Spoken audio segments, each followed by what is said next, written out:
Vendredi 5 novembre 2021, mesdames et messieurs, bonjour et merci de regarder RTI. Le président de la République, Alassane Ouattara, a présidé hier jeudi 4 novembre une réunion du Conseil national de sécurité. C'était au palais de la présidence de la République. À l'occasion, le Conseil s'est réjoui des bons résultats obtenus dans la lutte contre l'orpaillage clandestin. Pour ce qui est de la Covid-19, le nombre de cas est en baisse constante depuis le mois de septembre. Le Conseil a aussi noté le bon déroulement de la campagne de vaccination contre cette maladie. C'est ce vendredi que le chef de l'État, le président Alassane Ouattara, va présider la cérémonie de la Journée nationale de l'excellence. Initiée en 2013 par le gouvernement, cette journée vise à reconnaître le mérite de ces hommes, femmes et personnes morales aux talents avérés dans leur secteur d'activité. En les distinguant avec un trophée et une enveloppe, l'État entend faire des émules et susciter le goût de l'effort et du travail acharné au sein de la société ivoirienne. Chaque année, l'événement a lieu la veille de la fête nationale le 7 août. Le décalage de date cette année a été entraîné par la résurgence de la pandémie de coronavirus en août dernier. En tout, ce sont 84 personnes qui seront primées aujourd'hui même au palais présidentiel. Mais que sont devenus les précédents lauréats du prix d'excellence dans leur vie professionnelle? C'est le sujet sur lequel se penche le dossier politique de ce vendredi. Un dossier de Mahama Traoré à suivre sur RTI. 3 heures d'horloge, c'est le temps de la rencontre entre le Premier ministre et le secteur privé. Premier investisseur et premier employeur dans le pays, le secteur privé est le principal contributeur au développement avec 80% des parts aux recettes de l'État de Côte d'Ivoire. Le gouvernement entend donc s'appuyer sur cette force pour booster le développement national. Une démarche saluée par le président du patronat, Jean-Marie Aka, qui dit attendre beaucoup de ce dialogue constant institué entre le gouvernement et le secteur privé. Et on reste à la primature où le Premier ministre Patrick Achi a animé une rencontre du Conseil national de recensement. Il s'agissait pour le chef de gouvernement de s'assurer du bon déroulement de l'opération. Plusieurs fois reportée, l'opération de dénombrement aura enfin lieu le 8 novembre prochain. Le compte-rendu de la rencontre avec Alexis Ouedraogo. À la table de séance ce mercredi, le Conseil national de recensement. Les ministres engagés pour la bonne conduite de l'opération qui démarre le 8 novembre prochain passent en revue auprès du Premier ministre les derniers éléments à parfaire. Le gouvernement est prêt. Nous avons besoin de la presse pour que toute la Côte d'Ivoire sache que l'opération est importante, que l'opération va démarrer le 8. C'est une date qui est à présent figée et qu'il est important que chacune et chacun se fasse recenser gratuitement et que nos agents recenseurs sont des agents qui ont été vaccinés, que nos agents recenseurs seront protégés, ils seront assez reconnaissables et ils seront protégés pour la sécurité des personnes qui seront interrogées. Les populations sur toute l'étendue du territoire sont invitées à se faire recenser en toute confiance durant les 21 jours de l'opération. Ce nouveau recensement général de la population est le 5e organisé par le pays. Et puis, il est bon de savoir que le RGPH 2021 va s'étendre à tout le territoire national et il va durer 21 jours. Avant cette date, le ministre de la Communication, des médias, de la francophonie a rencontré les journalistes. Le porte-parole du gouvernement a sollicité une grande implication des professionnels de l'information dans la sensibilisation. Selon Amadou Koulibaly, ce recensement permettra à l'État de Côte d'Ivoire et à ses partenaires de mieux planifier les projets de développement en faveur des populations. Le compte-rendu de Walter Amadou Ouattara. Salle de conférence du 8e étage de l'immeuble Siam dans la commune du Plateau. Le ministre de la Communication, des médias et de la francophonie, Amadou Koulibaly, est face aux journalistes. Et l'actualité qui retient toute l'attention, c'est le recensement général de la population et de l'habitat de Côte d'Ivoire, RGPH 2021. Le président de la République s'est engagé à offrir aux Ivoiriens une Côte d'Ivoire solidaire. Une Côte d'Ivoire dans laquelle aucun Ivoirien, où qu'il se trouve, quel qu'il soit, quelles que soient ses opinions, ne doit être oublié dans l'amélioration des conditions de vie des populations ivoiriennes. Ce recensement de la population et de l'habitat et l'implication de toutes les parties concernées permet d'avoir des données fiables en termes de nombre d'habitants, de répartition géographique et des habitations. Ces informations sont essentielles pour une bonne gouvernance, pour une bonne conduite des politiques de développement.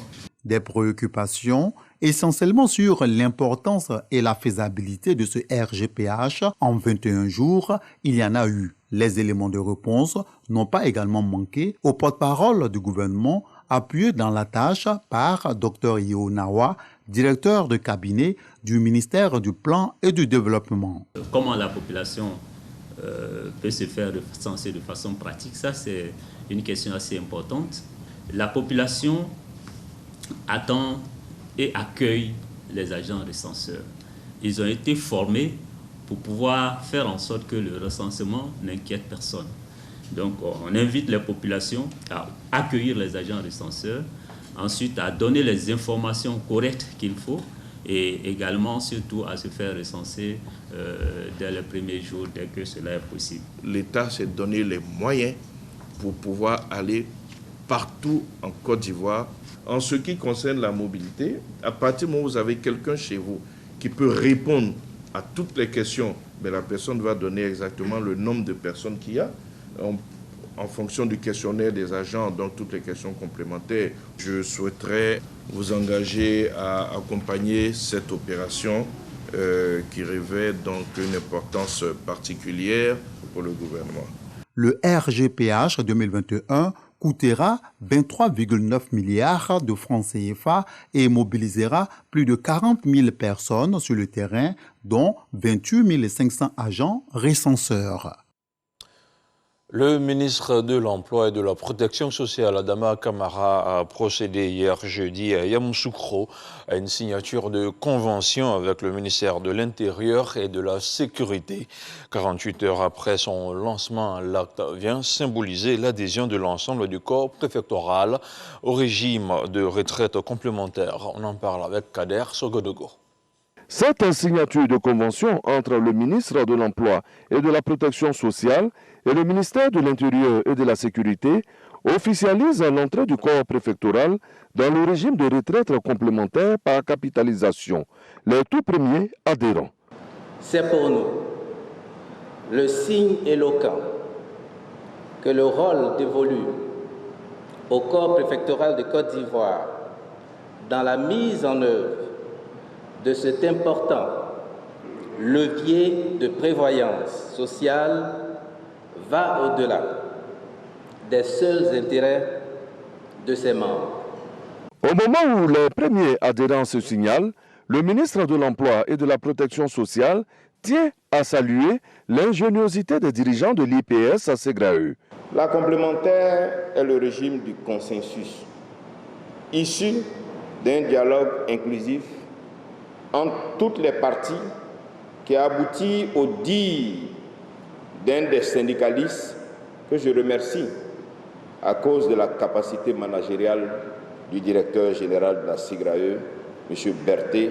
Oui, monsieur le directeur général, sachez que je suis fier de vous et d'avoir un proche collaborateur dont les compétences professionnelles et humaines sont reconnues et saluées par ses administrés.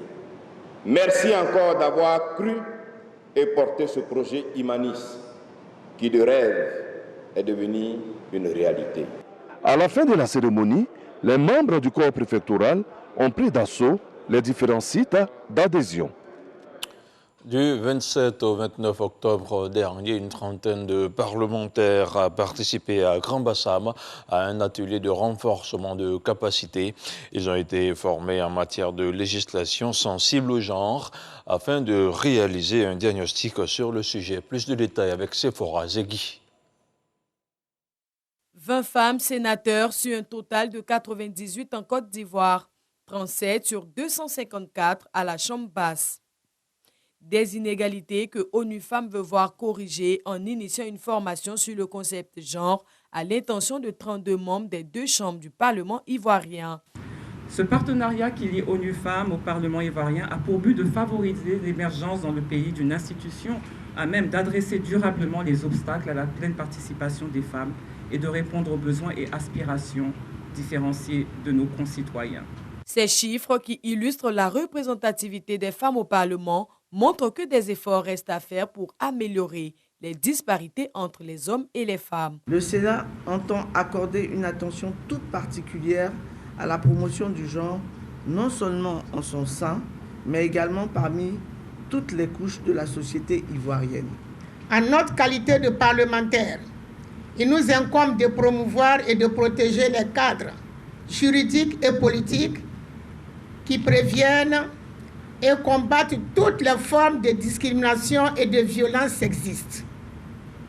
C'est une responsabilité énorme puisque sans une bonne législation correctement appliquée, les femmes et les filles n'ont aucun moyen officiel pour remédier aux violations de leurs droits. Cette formation vise à outiller les acteurs des deux chambres du Parlement sur les questions de discrimination et de déni frappant les femmes et les filles afin d'assurer une meilleure prise en compte de ce concept dans les politiques publiques examinées et les lois votées.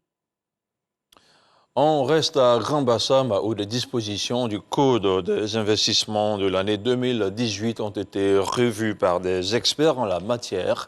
En toile de fond, il s'agissait d'élaborer des procédures, de revoir les modalités d'application pour un meilleur déploiement des entreprises. On fait le point de la rencontre avec Lansine Bakayoko. Après 3 années consécutives de mise en œuvre, quelques difficultés d'interprétation sont apparues dans le nouveau Code des investissements. Ces difficultés sont liées, entre autres, aux mesures à prendre pour stimuler le régime de déclaration généralement applicable aux PME-TPE ou au respect des obligations et d'adoption des sanctions. Des problématiques à clarifier. Les PME n'arrivent plus à profiter du régime de déclaration. Du coup, tout ce qu'ils investissent, on ne le sait pas. Au point de vue statistique, l'État ne l'a pas véritablement. Alors que le précédent code favorisait cela.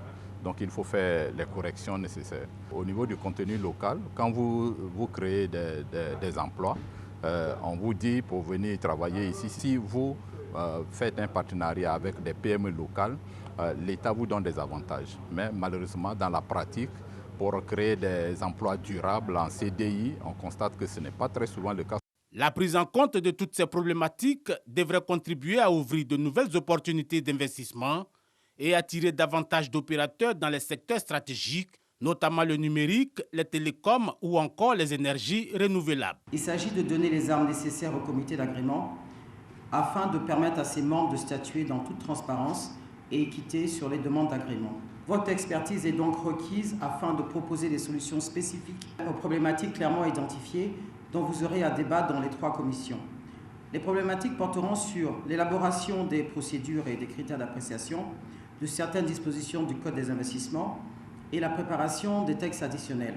Sur la période du 1er janvier 2019 au 30 septembre 2021, le Centre de promotion des investissements de Côte d'Ivoire, CEPICI, a enregistré la création prévisionnelle de 21 468 emplois permanents, l'agrément de 635 entreprises et un volume d'investissement de 1 938 milliards de francs CFA. Dans l'actualité internationale, le chef de la diplomatie américaine Anthony Blinken s'est entretenu hier jeudi avec le chef de l'armée soudanaise. Le général Abdel Fattah al-Burhan est aux commandes du pays depuis le coup d'État du 25 octobre et l'arrestation du Premier ministre Abdallah Hamdok. Anthony Blinken l'a appelé à restaurer le gouvernement mené par des civils, selon un communiqué du département d'État. Le secrétaire d'État exhortait le général Burhan à libérer immédiatement toutes les personnalités politiques détenues depuis le 25 octobre et à retourner à un dialogue ramenant le Premier ministre Abdallah Hamdok dans ses fonctions, précise le communiqué, sinon le porte-parole du département d'État, Ned Price, dans un communiqué. Et puis au terme d'un marathon de vote, le Parlement israélien a enfin adopté tôt ce vendredi 5 novembre le budget d'État 2022. Il s'agit d'une victoire clé pour la coalition au pouvoir menée par le Premier ministre Naftali Bennett. Voilà, c'est tout pour ce 6h30. Merci de regarder RTI 1. L'info continue sur le www.rti.ci. À demain, 6h30.